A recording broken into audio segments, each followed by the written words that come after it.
नमस्कार मंडळी, तर आपण आज बनवणार आहोत वांग्याचं भरीत। वांगी मी चांगली भाजून घेतलेली आहे, तर आता त्याची साले काढायची आहेत। तर भेटूया आपण साले काढून। साल काढून झालेलं आहे, तर चांगलं मॅश करायचं आहे। मॅश झाल्यानंतर वांग गॅसवर कढई तापवायला ठेवायची आहे, त्यामध्ये तेल टाकायचं आहे। कडकडीत गरम झाल्यानंतर जिरं टाकायचं आहे। जिरं टाकल्यानंतर त्यामध्ये लसूण आणि मिरचीचे जे वाटण आहे ते टाकायचं आहे। लसूण आणि मिरचीचं वाटण त्यामुळे जे आपण बनवणार आहोत वांग्याचं भरीत ते खूप चांगलं लागतं, म्हणजे जोपर्यंत तिखट आहे तोपर्यंत छान लागतं।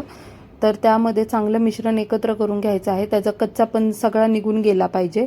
तर आपण मिश्रण चांगलं लाल होईपर्यंत ठेवायचं आहे। मग त्यामध्ये आपल्या स्वादानुसार आपण मीठ टाकू शकतो। मीठ टाकल्यानंतर थोडंसं हळद टाकायची आहे, हळद ऑप्शनल आहे।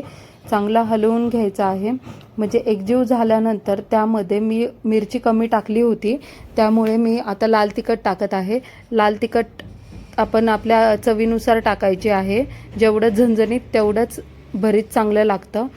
चांगलं एकजीव करून घेतल्यानंतर त्यामध्ये आपण जे मॅश केलेलं आहे ते वांगं सगळं टाकून देणार आहोत। मॅश केलेलं वांगं टाकल्यानंतर ते चांगलं एकजीव करायचं आहे।